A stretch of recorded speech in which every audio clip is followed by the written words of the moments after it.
Segur que en els últims mesos heu sentit parlar sobre una mesura que suposa un canvi de model per a guanyar qualitat de vida, la jornada laboral de 4 dies.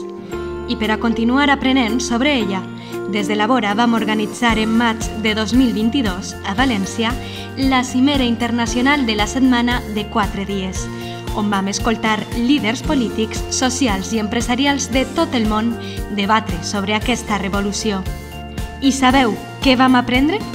La jornada de 4 dies té beneficis sobre la salut, l'economia i el medi ambient. Treballar un dia menys a la setmana implica més temps per a passar en família, descansar, atendre assumptes personals i cuidar la nostra salut mental.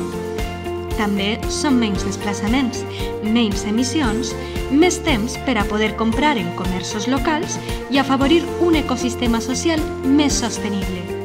Pero treballar 4 dies arruïnarà l'economia. Mentida! En les diferents proves que s'han fet en diferents països demostren que la productivitat augmenta. Treballant menys hores, els treballadors produeixen més.